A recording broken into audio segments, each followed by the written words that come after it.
What is up, guys? Welcome back to another incredible episode of the Motivation Everything Show. I'm your host, Cody Cottle, where every single week I bring on a special guest in front of all of you, and we live stream and we dive deep into specialized subjects. And today, we're going to be talking about how to win in today's world with our honorable guest, Mr. David Keesee. Help say hi to David for me, guys. If you are live right now watching the show, I want to ask that you guys drop live below in the comments. I want to know who's watching, who's engaging, and then help give a round of applause for our guest. Just a little virtual hand clap down below. David, brother, how are you doing, man? I am excited. I'm here. I couldn't be doing any better. Awesome. Well, I'm going to do a formal intro for you, brother, because I got an awesome biography here for you. So, guys, just to tell you a little bit of backstory on the incredible guest that we have on the show today. David Keesee can remember the moment that he decided he was going to become a professional baseball player. And even though he was hit by a car and died when he was 8 years old, he didn't let that stop him. The defining moment before his career took off left him with a fractured wrist and being called damaged goods. Again, David Keesee did not give up. And a lot of you guys can probably resonate with this. After his career as a professional baseball player, yes, we have a former pro baseball player on the show. How cool is that? Keesee found himself suicidal, depressed, and massively in debt. Like most retired professional athletes, he was broke and sleeping on his parents' couch. Man, talk about going from an all-time high to a low, guys. Looking for a way to succeed after baseball, he reinvented himself. He created a professional business career, and it took off. He took those calloused baseball hands and continued to hit home runs in his personal and professional life. His success spans to multiple industries, from the music industry of all things to real estate and now online business and consulting. And David just came out with his book as well, which we're going to get into. Today, he coaches high-achieving business professionals and high-profile athletes who want to level up their game, helping them to 10x and even 15x their results. He is a sought-after speaker that has spoken on stage, has captivating stories, high energy, and a remarkable resume. David Keesee's book that he just released, guys, is called Find a Way for those who are committed to winning in their business and in their life. Man, that was a mouthful, David. Welcome to the Motivation Everything Show. Dude, I'm happy to be here. Well done, Dude, by the way. We're honored to have you on here, man. And as you guys can see, this is going to be a really fun show because David has some awesome energy and a great personality, and we're going to dive deep. But David, I'm going to quit talking. They hear me talk all the time. What is your story, brother? Dive deep into this journey that you've been on.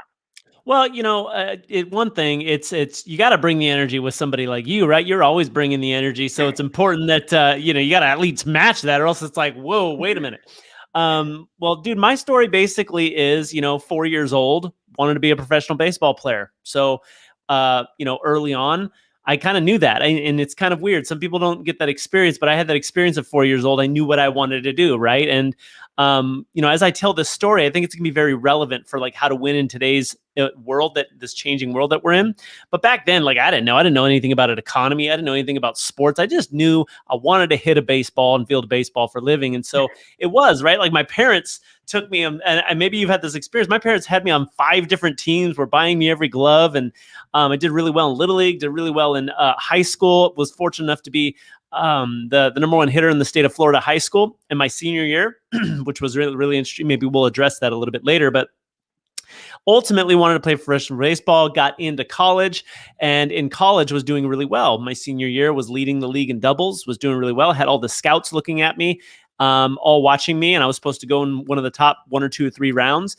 And I'm sitting there one game playing second base, and the pitcher throws the ball to the batter. I'm covering first base because he's going to bunt the ball. The pitcher picks up the ball, throws it up the first base line. I go to reach, and the runner runs into my wrist, and snap, I go down. Dude, I went down hard. Dang. And then, it was brutal. It was brutal. I could still feel it. And I'm laying on the ground, and the trainers comes running out, right? Like it's all happening in slow motion. I look up in the stands, and my agent at the time, which, by the way, if any of you wanted to play professional sports, the agent is the key. The agent is the key. So my agent Take notes, is like, guys. yeah, take notes on that. The agent is the key. And so all the scouts are getting up, they're folding up their notebooks and they're walking away. And my agent is trying to get them to stop. And so after the game, I go up to his name was Scott. I said, Scott, what's the deal, man? And he's like, dude, they said they don't buy damaged goods. And I'm like, so like, what round are they going to take me in? He's like, they're probably not. I mean, we can hope, we can cross our fingers, but they just don't buy damaged goods. And so the season came and went. The draft came and went, never heard my name called. And I was playing on this summer ball team for a man named Murphy Sua, who was a mentor of mine at the time. And I remember sitting down with him and he said to me, I said, you know, Coach, do you feel like I have what it takes? Like, do you think I could do it? And he stops at his desk and he looks at me and he goes, and he played the major leagues, played for the Dodgers and played for other people. And he goes, 100%. He's like, you can definitely play there. He's like, you should still go for it. So I didn't know what to do. My season was over. Scouts were gone. No, I wasn't here. My door wasn't being knocked on by anybody. And so I went to my dad and I said, Dad, what do you think I should do? And he's like, son, listen to me close, man. You're a really good baseball player. Now you should go get a job and start paying rent because your career's done. You had your shot, right? And so I didn't like that answer. So I went to my mom and I said, Mom, what do you think I should do? And she said, honey, you're going around asking everybody what their opinion is, and that's a really bad habit. She said, because I know what you're doing. You're basically going around to people hoping somebody will give you a good enough excuse to sell out on your dream. Wow. But baby, she was like, baby, listen to me close. Your dream is not for sale.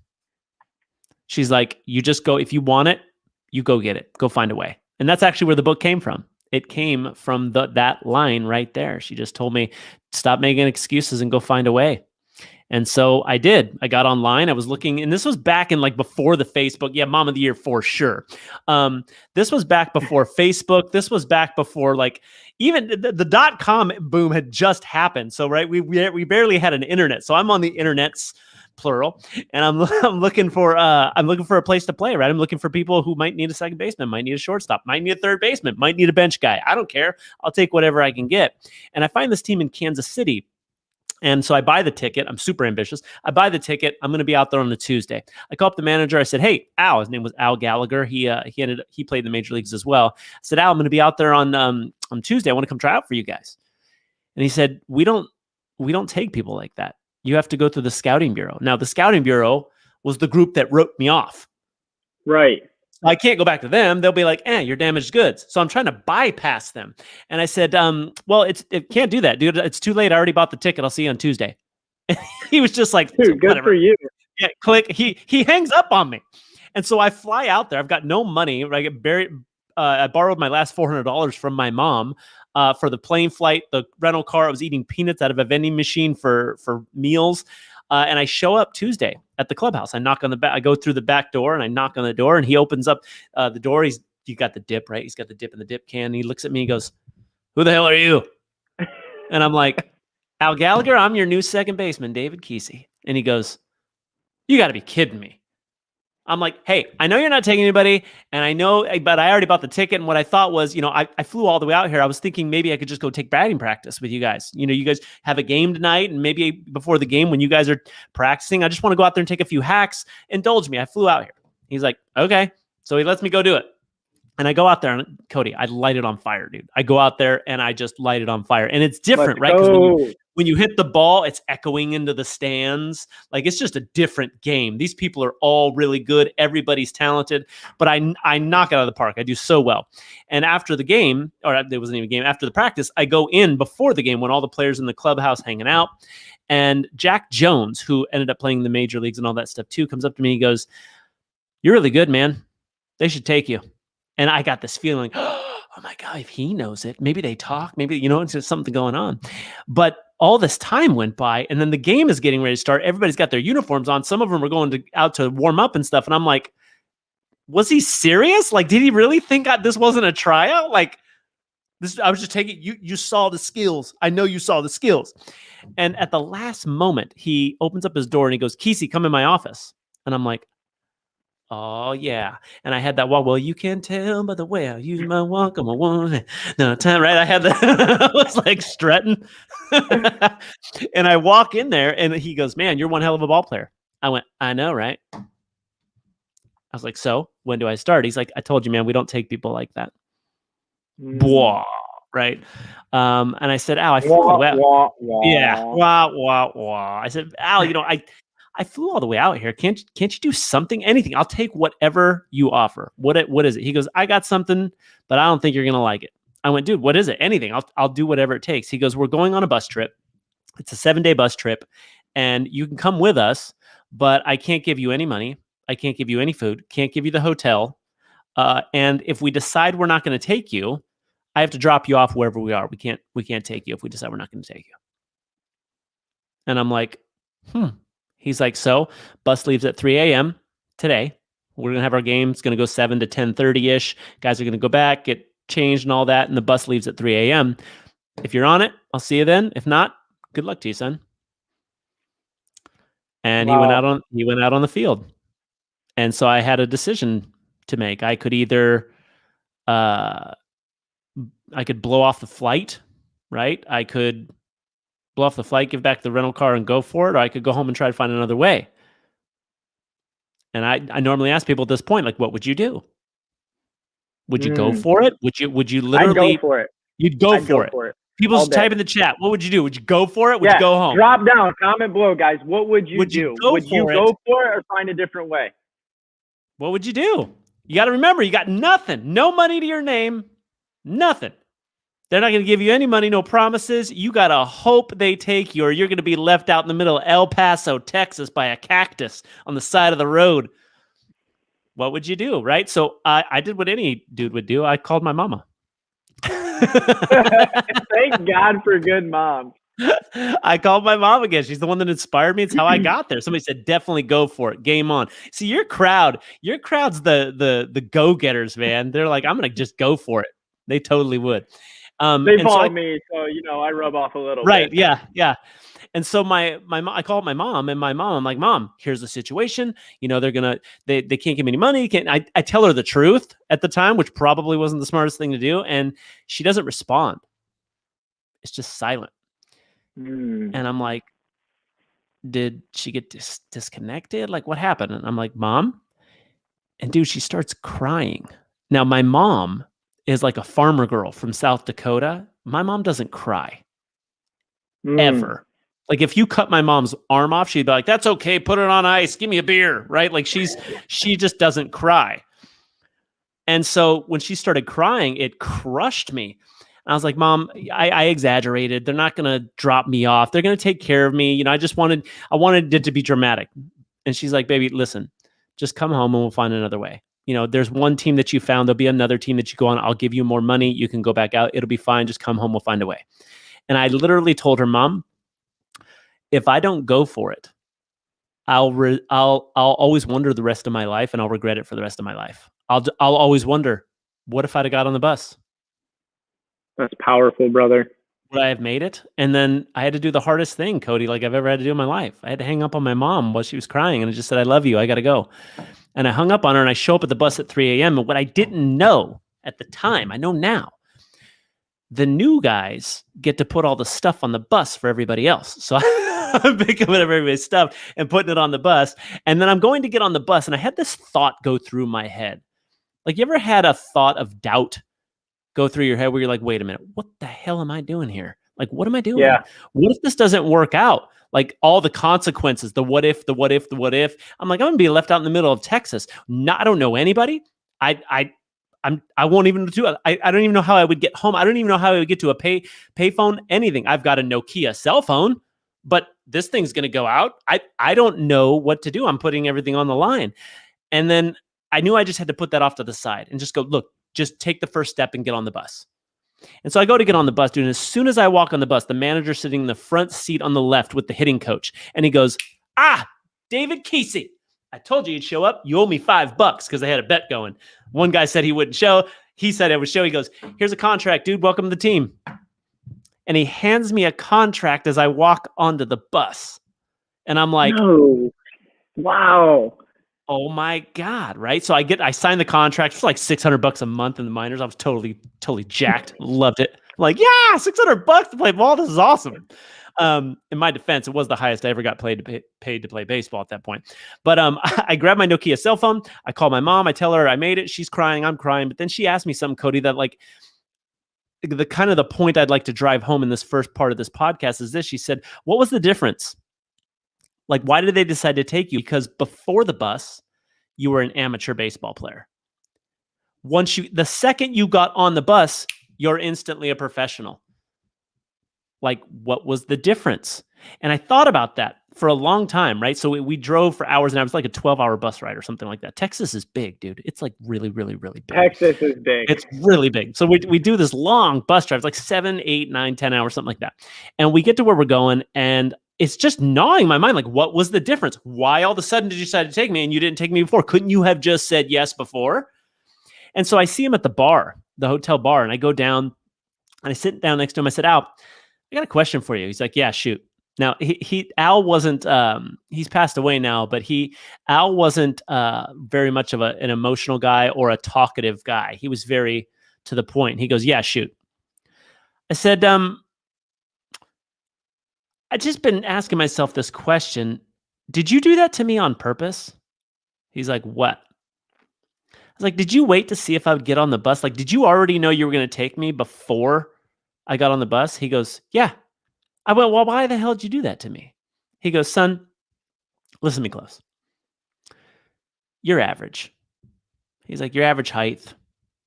You hit for average. You throw average. You run average. He's like, if I'm being honest, you're still not even matured yet. You're like a kid playing in a men's game. Like you're David and they're Dave. And I said, excuse me, but I don't know. I don't hear anything in there why you took me. You know what I mean? Like he Right, just blasting me. And he takes a sip of his drink and he puts it down. He goes, son, you're average in everything except for one thing. And I said, what? He goes, you know how to find a way to win. And that find a way term came up again. And he's like, you know how to find a way to win. He's like, and I need to know that when the chips are down and the things are tough, I need to know that you won't stop fighting. And I need to know that you're a winner. And son, you're average at a lot of things, but being a winner, you're definitely elite. I'll see you tomorrow. Boom. And he took his drink and he went upstairs. And that's how I ended up becoming a professional baseball player, dude. That's how I got here. Now, what I don't tell a lot of people is that I ended up playing 6 years in the minor leagues. And then after that, the long story to get to where we're sitting right now is after baseball, after 6 years, I was broke, depressed, suicidal. My whole life, dude, was baseball till like 27 years old. I didn't know life. I didn't know what sales was. I didn't know what systems were and marketing and business and fulfillment and procedure. I didn't know any of this stuff. Profit and loss. I didn't know any of this stuff. And I had to reinvent myself. And it started in the sales industry. I started selling real estate because I come from a family of real estate professionals. And I sold real estate for a little bit and I was okay at it. I did okay. But I noticed that I could really get other people results really fast as well. And so I ended up working for a man named Tom Ferry, who's a major real estate coach, ended up coaching for him, ended up being his director of sales and breaking every sales record in that company. And then ultimately going off on my own, which I'm totally grateful for the opportunity with them. Started my own company, ended up growing that coaching company up to $1 million. And here we are today. And there was a lot of lessons along the way that I'm sure we'll get into, but that's ultimately how it happened. I had to reinvent myself into the sales and business world. Fortunately, have been blessed to have a lot of success doing it and have people like Cody ask me to be on their podcast. Boom. What a story that is. David, thank you so much for sharing that with us. What I find so interesting is that common theme, which is your book of going back to finding a way. Mm-hmm. I'd like you to dive more deep into that. What do you think it truly takes for someone to find a way and make it happen, no matter what the circumstances are, like what you went through? Yeah, that's a really good question, man. And there's a lot of different ways to go to come at that answer. But ultimately, I think all of us, especially on your podcast, right? Your podcast is a unique group of people who are committed to being their full potential. Obviously, right? I mean, Absolutely. that's the type of people that you attract. You attract people who know they've got more in the tank. They could be doing more. They could be making more money. They could be more successful. They could be more of who they are. They just don't know how to tap into that. And Find a Way is this idea of there's who I am today and there's who I am tomorrow. How do I access that? Right? Like, how do I access? Because here's the thing that I think people don't realize, Cody. Like, real change is hard, dude. It's hard. So I think about change. I think about growth. I think about finding a way, kind of like a tree. You ever seen that meme where there's the concrete and there's a rose growing from it, or like a flower growing from it, and it's like, find a way no matter what? That's kind of what I see. I kind of like to think of myself as a tree. Like, there's these roots. And if I don't like the fruit that I'm picking from this tree, well, what do I got to do? Well, a lot of people, what they try to do is they try to just water it more. Or they try to go pick other people's fruits. You see that a lot in our industry. A lot. I'm just going to copy so-and-so's ad. I'm just going to copy this. You see that a ton, right? Well, what I've discovered, what I think it takes to find a way is to acknowledge first, if you want to find the solution, you have to acknowledge that you're the problem. You have to acknowledge that and be super honest about where you are and the facts about where you are, not the truth, right? Because the truth is debatable. You see that in politics right now. People are debating what's true and what's not. But facts can't be that's why, like, nobody likes to step on the scale. Don't lie. They don't lie. You step on that scale, it's going to tell you how much you weigh.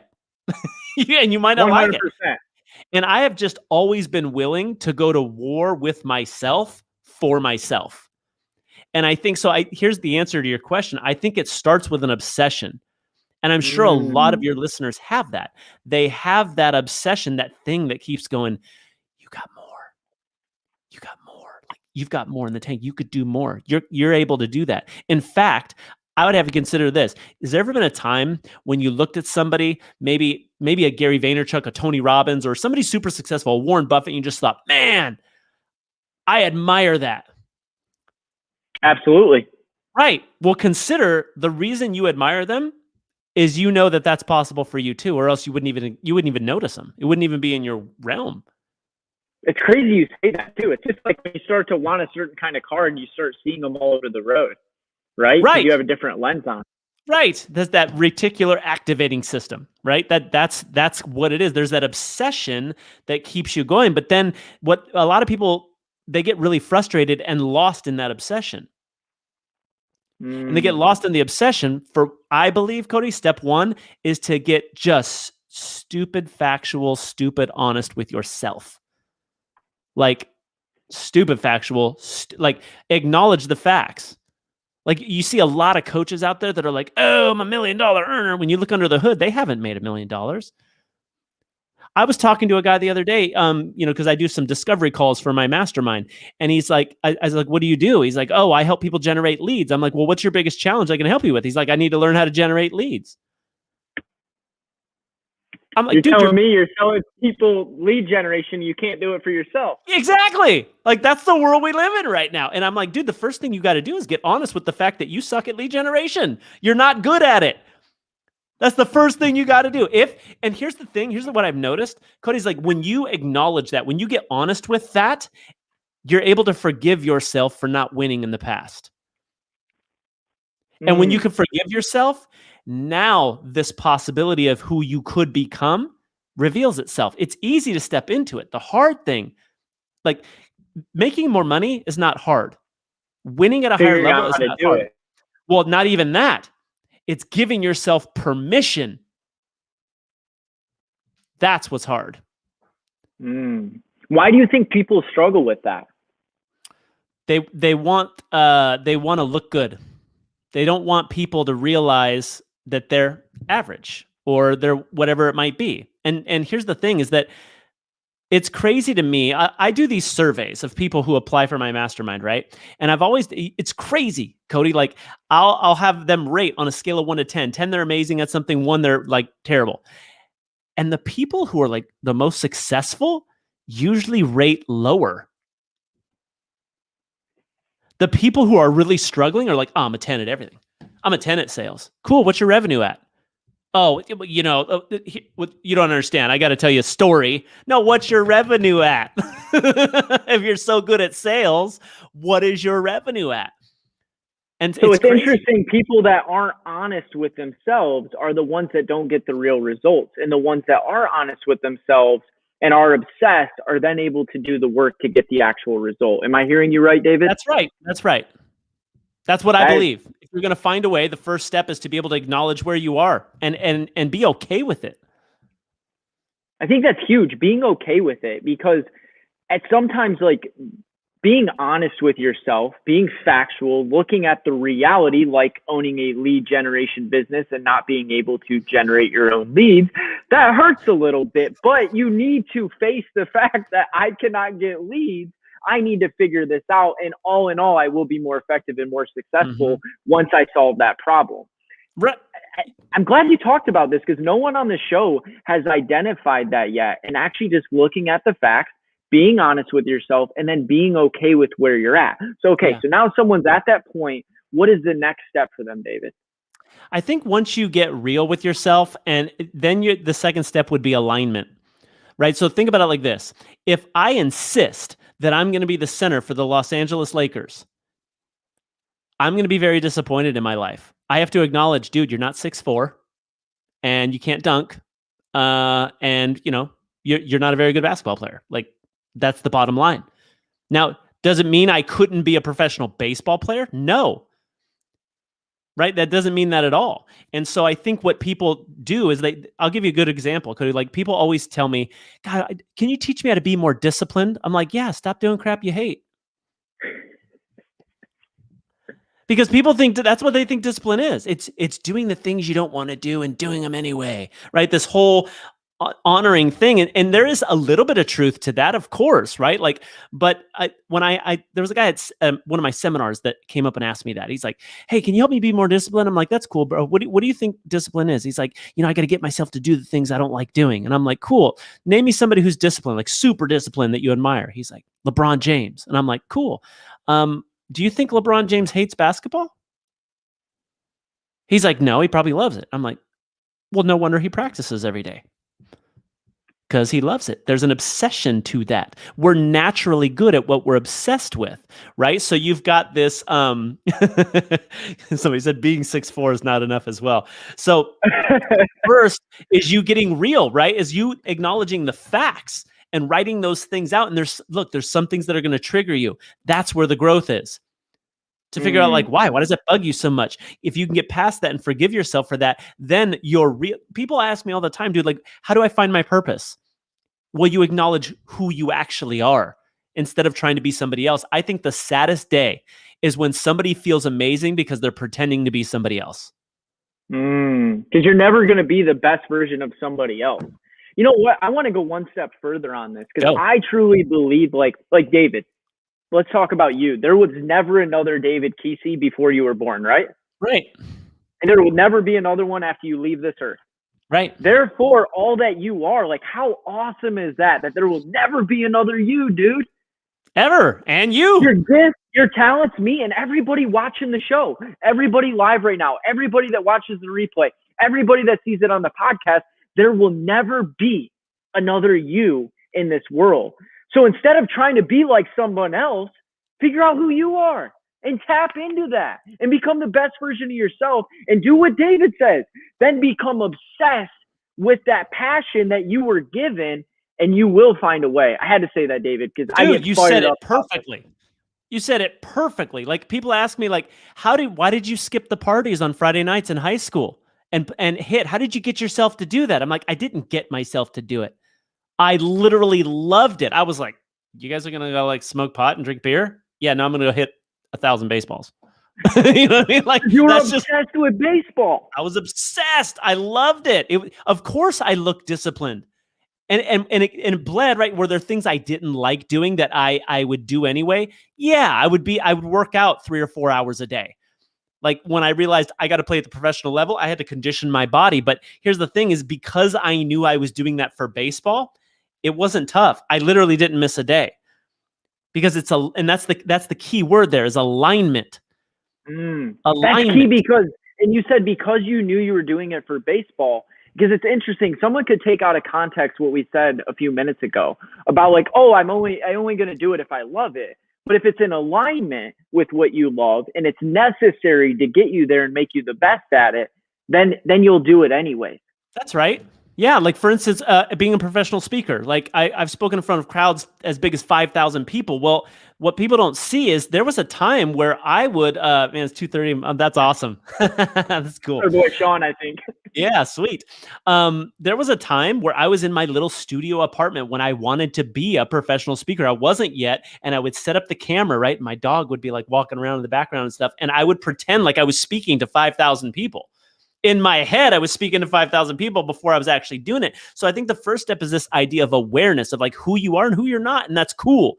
Like getting unattached to that. And then the second step is alignment. It's actually part of something I call the A4 model, which is in the book. So I think the first step to that is a high level of awareness. I think a lot of people walk around in a coma because they compare themselves to the Facebook lives of other people. You know what I'm saying? Like they're like, oh my God, they're in Cancun again. No, that's the same photos from the last vacation. They're just flaunting, they're flexing. Like don't compare your everyday life to the Facebook lives of other people and then make yourself wrong for it. You know what I'm saying? 100%. It's their highlight reel too. It's their highlight reel. That's all it is. They want, and you have to understand that they're doing the same thing you're doing. They're trying to be, in fact, I think if somebody will just be raw and authentic, it's one of the things I love about you, dude. Like you're so raw and authentic that people gravitate towards that. They're like, this dude, in fact, I'll bet people watch and they're like, yeah, but where's the catch? And you're just like, dude, this is it, bro. I'm not perfect. I made mistakes. I talk about it. Yeah. And there's an attractiveness to that because you've accepted who you are, right? And then you've aligned with what you're good at. Dude, you're so good at inspiring people. It's crazy. Like that's just talking to you makes people motivated because you're aligned with that. And while there may be days that you don't want to do the podcast, you're like, oh, I'm exhausted. You're still aligned. And so it appears super disciplined. I'm obsessed with helping people step in, just like you, David. Just like I'm obsessed with helping people that no matter what mood I'm in, how I feel, I will show up and I will be here for everybody that watches this because I genuinely care. This is who I was called to be. And you said something so key. And I'll say something that a mentor said to me. He said, in today's world, Cody, with all of this noise and all of this social media and all of these distractions, the only thing that cuts through the noise is authenticity. It's true. I found that to be true. And I think the more authentic you get, you don't need to be perfect. Even as us as coaches, David, we don't have to be gurus. We just have to be real and authentic and tell our story and find a way to give value and get a result for our clients. And we will make a difference and an impact. Sure. Yep. And I find that to be true. I mean, inside of our space, maybe you notice it. Like, I think that coaches in general in today's space, because everybody think that's where the money is, that they gravitate towards that. And you got people who are not coaches pretending to be coaches. And then they can't figure out, everywhere. So they can't figure out. I remember being at a Brendan Burchard event when he was still doing an event called Experts Academy. And I was there and there was like 2,000 people in the crowd. And he said, stand up if you're making $100,000 a year or more in coaching. And I think out of 2,000, there was probably 25 people that stood and we're standing. He goes, okay, stay standing if you make $250,000. And like all the way, me and 5 other people out of 2,000 are standing. And then he goes, stay standing if you've been able to make $1 million in your coaching business. And it's me and another dude out of 2,000. And so I wanted to know what that was. I thought, dude, honestly, and maybe your listeners have thought this, you're in a crowd and you assume they're doing better than you because they're just fake it till you make it, right? And so, but then you look under the hood and so he was having us do like videos to pitch your product. And so everybody was like, how about you go first? And we were in groups of 5. And I'm like, okay, cool. And I go, are you ready? And they went, yeah. And I went, wham. And I just started doing my thing and I got done and we're all like this. And one guy goes, dude, if I pay you, will you pitch my product? And I'm like, and I went, what, you guys go, right? And so I have them go, and I'm not hating on them at all. They're in growth mode. But what occurred to me was, and I actually told them this. I said, the difference is I'm a product of the product. I'm not going to go into a niche because it's profitable. I'm going to stay in the niche that is me because that's the highest value I can deliver. And it's what you said, the highest value you could ever deliver to your friends, your family, your clients, the marketplace is to bring all of you, not somebody else.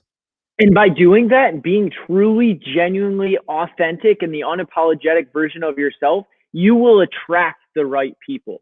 Mm-hmm. I am sure there are people that are turned off by who I am, and I am perfectly okay with that. Yeah. Because there are people out there that relate to me, that resonate with me, and those are the people that I'm trying to serve. And same with you. Well, dude, did you see my Facebook profile? I changed my Facebook profile for one of the presentations I was doing on stage in front of like 5,000 people. And this other random coach who I don't know, random, just goes, "You're an idiot. That's not you." And I'm like, yes, it is. And I put other photos in like from that presentation, like, "No, that's me." He's like, "You're a moron." He just starts blasting me, right? And of course, my tribe comes in. They're like, "You don't know who the hell you're talking to." Like they blast him up. But it's just crazy that he's triggered. Why is he so triggered as a coach by that? Because he thinks he's got to be me. You ain't got to be me, dude. Be you. I know some very wealthy, successful coaches that don't speak in front of 5,000 people. They do little groups of 12, and they go deep on impact, and they absolutely dominate. But if you keep comparing yourself to the lives of somebody else, you're not doing yourself a service. You're not playing a fair game. I call it creating an impossible game for yourself. I'll give you an example. I've got a coaching client who she's a real estate agent. And she said, "David, I want to make $750,000 this year." And she was making like 350, which is pretty darn good, right? And so I'm like, okay, 750 grand. Awesome. Is that the game? You care about that? She's like, "Yeah, we do it, bro. She makes like $785,000. She crushes it." But she goes to the RE/MAX Awards that year. And the RE/MAX Awards don't have GCI award that year. They have units. So how many houses did you sell? Not how much did you make? And this guy on another team, because she has a team too, it's her and one other person. This guy who has a team of like 10 people sold more units. She calls me up crying her face off, Cody. "Oh my God, I'm not good now. Fuck, I'm a loser." I go, wait. Show me the P&L again. I'm kind of confused. And the P&L says 785,000. I'm like, okay, I know that other guy. I actually knew who he was. I'm like, I know that guy. He sold more units than you, and he made $243,000 because his profit margin is so low. It's a different game. Are you going after market share? He's going for numbers. It's a different game. And so what do? We tend to compare. She's comparing herself to him when she made more money. If we showed each other's bank accounts, he'd be like, "Oh my God, I wish I was you." But yet crushing herself because she's comparing herself to him. It's not fair. Interesting, man. Yeah, no, that's great insight. And it's so true in today's world. And for me, man, like I haven't had the success that you've had, David, but I'm okay with that. I'm on my own path. I'm on my own journey. Yeah, I'm going in the right direction. And I'm fully transparent and honest and authentic about it. You ain't going to see me coming out here saying I'm a millionaire. I've never even made $1 million. I've never seen $1 million, but one day I will. Yes, you will. So, you got what it takes, man. For sure. Yep. I appreciate it, brother. So going into that and how to win in today's world, bringing us back to that topic. The world's changing fast, David. Things are crazy, moving in so many different directions. Mm-hmm. How does somebody win today? How does somebody make it? Good question. So I want to go back to that A4 model because I think that was a good segue into this, and that is this. Well, what's the opposite of acceptance? Resistance. Right? Like if I'm not accepting, I'm resisting. So it's one thing to accept yourself, to acknowledge the facts about yourself, but then also to resist what's going on. Right? You can resist what's going on. You can resist the politics and get mad and argue, and you can resist the business environment and all these things, but that's not going to help you. Resistance has never been influential and never will be. What you want to be able to do is to align with those things. And actually, I believe, dude, that we're sitting in the middle of the biggest transference of wealth in our history in this country. I agree. 100%. Chaos creates opportunity. This is a great time to go all in. It's the best, and here's the question. Do you want to capitalize on the biggest transference of wealth, or are you just going to resist it? And I think that resistance does that, right? Resistance makes you blind. So if you can be in acceptance and acknowledge that, and then get aligned with who you are inside this game that we're playing, you can win. I'm proven fact of that. So I want to go back to that story of when I retired from baseball. That was roughly 2005-ish, right? Okay. Well, a lot of people know, especially here in my direct area, May 2005 is when this economy started to crash. Around the whole entire country, it was like 2006, 2007. And I literally went into the sales and business world in a time like what we're going through right now. I got in, and I remember people telling me, wow, you couldn't pick a worse time. This is the worst time. And I was like, if I can make it through this, on the other side of this, I'm going to be one of the big linchpins for sure. And so was it easy? No. But what it did is it forged me. I was forged in that fire. I know what it's like to have it be tough. I know what it's like to build a business in that tough environment. And the things that I learned with the things that we've already talked about here through that downturn are what had got me here. It's literally, if I didn't go through, I feel blessed, because if I had entered into a hot economy and started there, it almost been like a handicap, because then the hard time would come, which they always do, don't they? Ups and downs, man. Peaks and valleys. Always. That's life. And so I wouldn't have been able to handle it. I saw so many people, dude. I saw so many people, coaches specifically, that were in between like 2000 to 2005 that were just crushing, dominating. I mean, I can name them to you. I'm not going to, but I can name them to you. And then that economy hit, and woof. I mean, they went down. They were gone. I see some of them starting to reemerge, but now we're going to go back into this tough time. So the thing is you want those tough times, because it gets rid of all the fakers. Right? So you can rise. The people who figure out how to run a business in this economy are going to crush. So I think the way that you win in this economy is you don't resist it. You say, hey, where's the opportunity in this? There's an opportunity here. I mean, I don't know how many coaches and experts you have following you right now, but like, the world desperately needs leaders. 100%. It's never been a better time than to be a leader or emerge a leader and to make an impact. We need that. You're right. Yep. We're starving for it. We're starving for it. And we have very little leaders. That real, strong like leaders. Authentic, real, genuine, strong. You know, because I always I don't know where I heard this. I'm sure it's a quote by somebody, but I always heard that a leader is somebody that knows the way, goes the way, and shows the way. Right. And truly embodies that.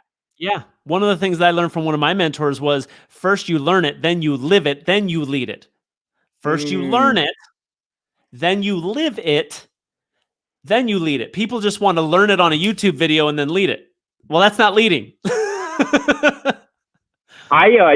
me, it's interesting in this space. Like, I mean, my people know my story pretty well, but there's even more to it that other people don't know. I mean, it's been about an 8-9 year journey. Spent a lot of money, a lot of time investing, being coached, being in masterminds, personally developing, long before I ever came out and said I was going to start helping people, because I did think for the longest time I had to be a guru. I did have a little bit of a limiting belief, thinking I had to be the most successful guy in the world to have the right. I don't believe that's true now. I believe that if I've already gone from point A to point B, that I can teach people at point A how to get to point B. But the point is, I have gone through that point A to point B myself. Yes, you have. I mean, I've heard your story. It's very inspiring. And the thing is that you don't have to be a guru. You just got to solve problems. That's all.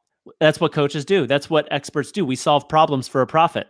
You don't need to be a guru to solve problems for a profit. Problem solvers. Yeah. Yep.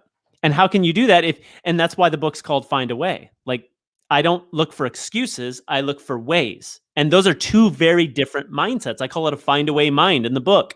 A find a way mind is always like, okay, good. How can I use this to my advantage? Because I'm sure you've heard this quote that successful entrepreneurs build their empires with the rocks that are thrown at them. All day. Right? And so it's about finding a way in terms of having a mind that looks for ways and solutions rather than excuses. Totally. So in the A4 model, walk us through that again. So to anybody, if they were taking notes or forgot right now, they could write down that model and those steps for them.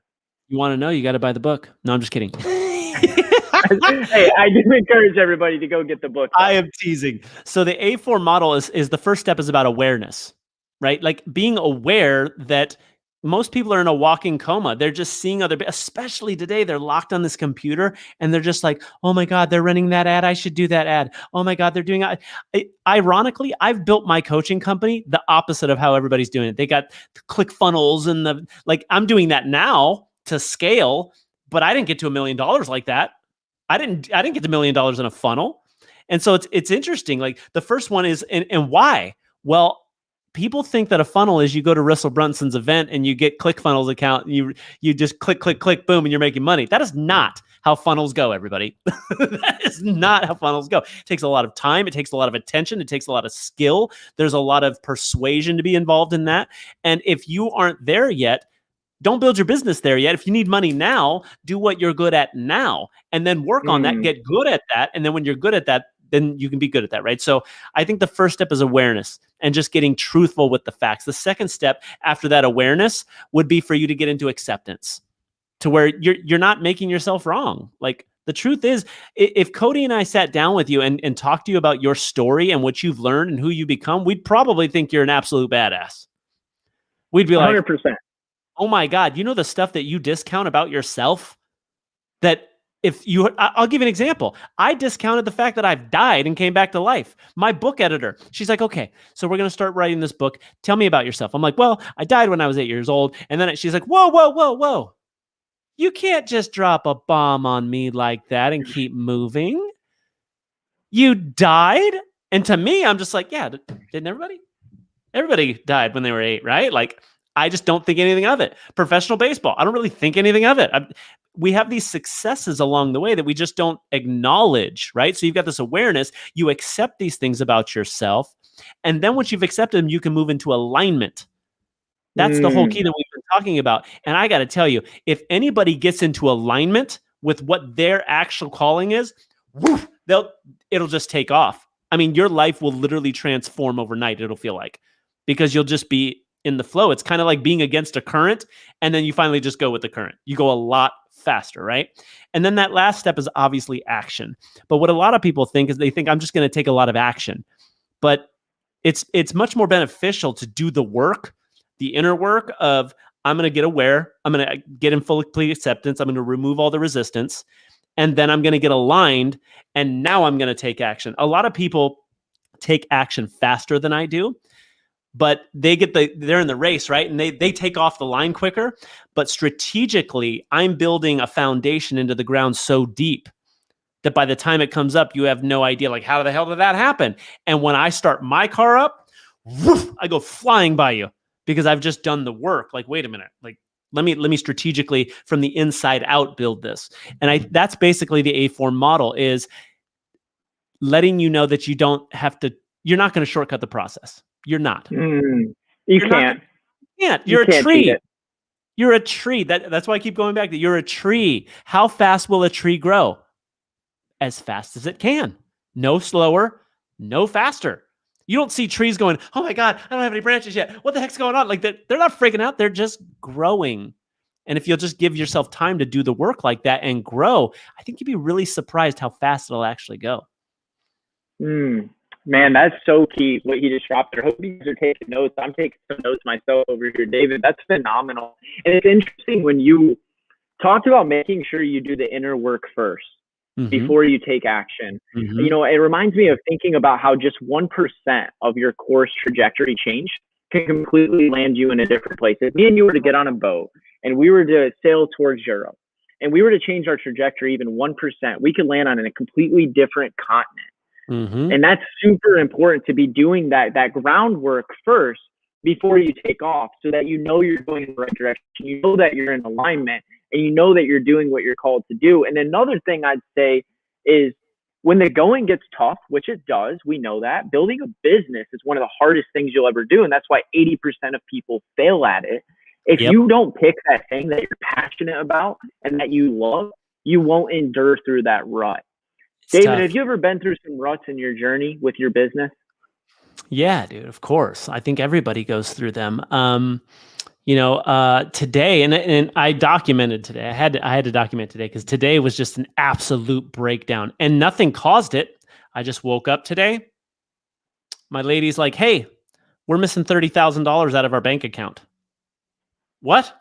We call up the bank. They're like, yeah, you're being hacked from Credit Karma. Now, I seriously doubt Credit Karma is taking our stuff, but somebody probably created a business called Credit Karma like that and then started hacking us. And I'm like, okay, you go handle that. You go to the bank, you tell them this, tell them, right? I mean, tell them this, and let them know we want that money back in the account and they can go handle it later. So that's going on. And then we have a massive internet outage here.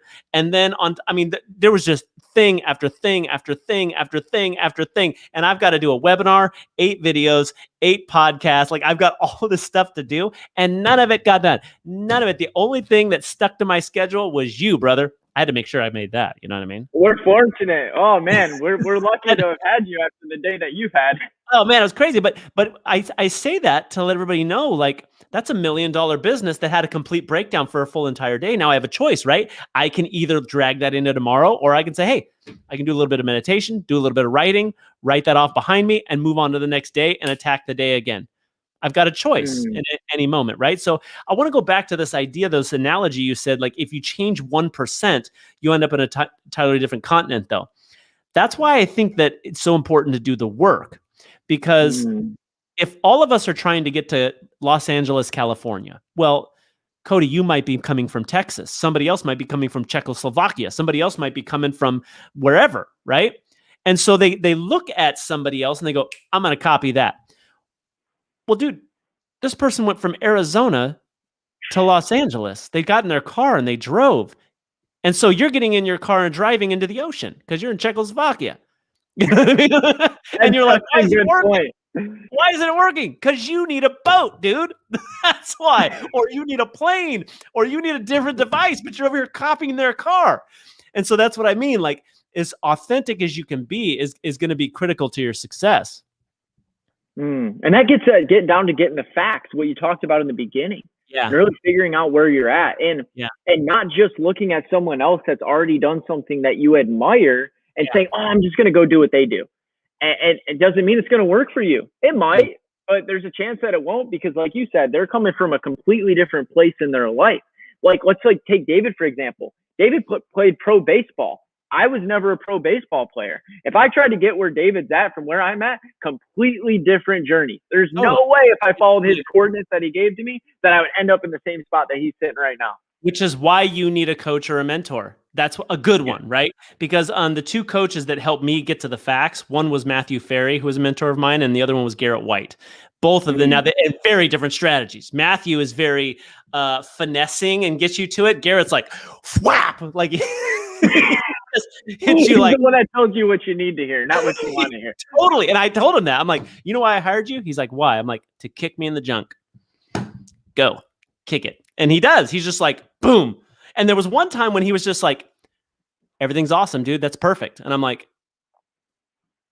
you're not being yourself today. No. I didn't pay you $14,000 to tell me I'm perfect.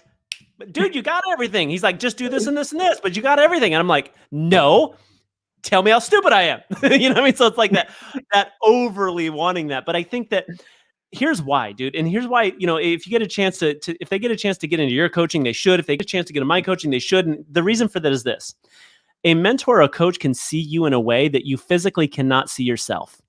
Right? It's like trying to look at yourself with your own eyes without a mirror. How do you do it? It's like trying to bite your own teeth. You can't bite your own teeth.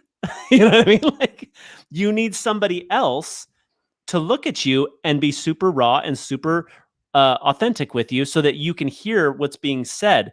And Matthew and Garrett have both done that for me in my life. So I think having somebody like that, especially people, will say in the downturn like this, oh, I can't afford it. Well, isn't that exactly why you're getting a coach in the first place? Is because you can't afford it? Like, you know what I mean?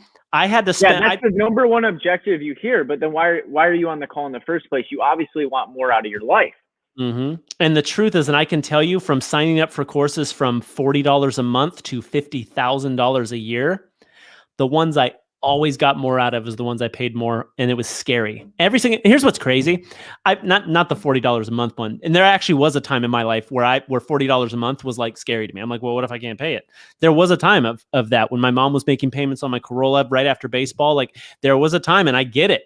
And not everybody can, right? Like, your financial situation. If you literally look in your pocket and there's nothing there, well, then we're going to have to figure out something else, right? But that's not why most people don't sign up for coaching. Most people don't sign up for coaching because they're scared. 100%. And no matter how long you wait, waiting doesn't create certainty. It never has, it never will. What creates certainty is action.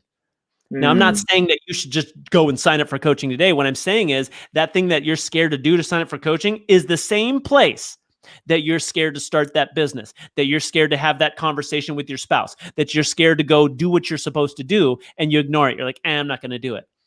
And the more you get past that, the better off you're going to be in today's world, because like Cody said, it's all about authenticity and being raw. So your ability to let go of that fear, all that fear comes from the same spot. That's the beauty.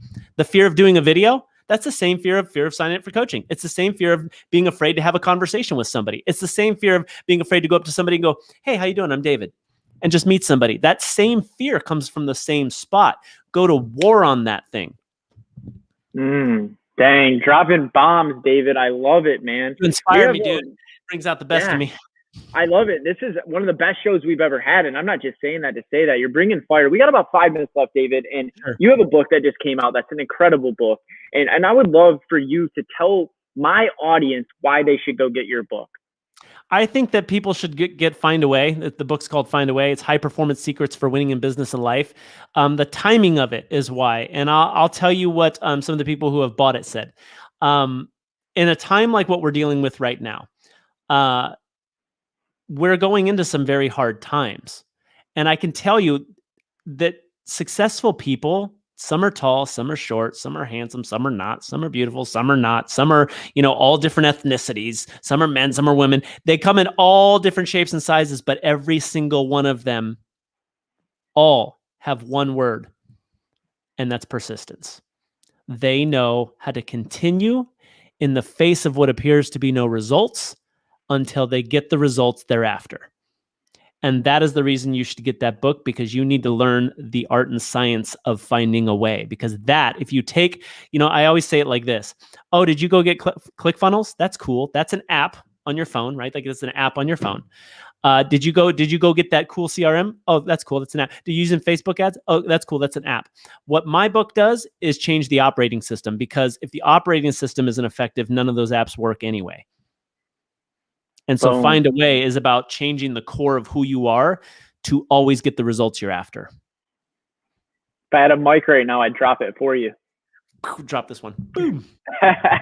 So, David, where can we get your book at? So there's a couple places you can get it. One is tough to spell. The other one is not. The easy one to spell is findawaybook.com. Findawaybook.com. The other one is davidkeesee.com. But that one, weird last name, davidkeesee.com, Keesee. But findawaybook.com. Findawaybook.com would be the place to go. That's right there. You put it in it. Look at that handsome fella on that little picture right there next to your name. I'll put it in the other ones too. Findawaybook.com. So we're dropping that below for you guys to go get his book. And I will be getting that book as well, guys. Can't wait to read it. And he's so right. Right now, persistence is that one factor in finding your way. And really in the world with everything that's going on right now, are you going to be the person that resists what's going on? Are you going to be the person that sits on the sidelines and just keeps your head down and lets time pass, hoping that life gets back to normal? Or are you going to accept what's going on around you and find your way in this world to cut through the noise and become who God created you to be? David, we got a couple minutes left. And what I do at the end of all of these is I give you the opportunity to drop any last gold nuggets that you would like to drop for the audience. Yeah, I would say, don't believe your mind. 99% of the time it's lying to you. It's not really telling the truth. And the more you can listen to that intuition and drown out that voice in your mind, the voice in your mind probably stops more dreams than anything else, because most of it's not true. You ever had that, right? You're like, you don't hear from somebody and you're thinking, oh, they think this and they think that and they think this. And then you hear from them and it's not that at all. Most of the time, your mind is playing tricks on you. It is busy protecting you from people and things that are not attacking. and it's not trying to get you to thrive. So the thing to do is to quiet that thing down or change the way it speaks, or like I said, quiet it down completely and listen to that intuition, because that's the light that will guide you through the darkness, is the intuition. That's what I would say. And on a side note, dude, you are one of those lights. So I honor you for what you do, and helping people the way you do, man. It's amazing. You as well, guys. I highly encourage you guys to reach out to David. If you want to connect with him, try to connect with him. He's a busy guy, but I'm sure he'll make a little time. David does coaching as well. I highly, if you can see today, believe that he would bring a ton of value into your life. Go get his book, Find a Way. That's a way that we can support him, Motivation Everything. As I work hard to get these incredible guests on here, one way that we can support them is supporting in what they got going on right now. And another way is just going and following and connecting with David online. David, where can people find you on Facebook, Instagram? What platforms do you want people to follow you I'm on Facebook, mainly Facebook and Instagram, and my podcast. So the podcast is called Find a Way, David Keesee. So find a way. All right, so let's go subscribe to his podcast, guys. And one way that you could really go out of your way to help David out is when you subscribe to that podcast, leave him a 5-star review with a quick paragraph. And that's one way that we can help boost his rankings on there and really say thank you to David for coming on the show today. I appreciate all of you for being here and leaving all the comments. This has been fun. This is one of my favorite podcasts I've ever done, man. You're doing a really good job. Keep it up. Dude, we're honored to have you, David. I appreciate your time so much. And guys, that's the show. We're at the hour. I will see you guys next week for another incredible episode of the Motivation Everything Show, where every single week I bring on high-level guys just like David Keesee, and we dive deep into a subject to help bring value into your lives. And like David said, guys, let's all find a way and make it happen. Have a good night, everybody. Hey, guys.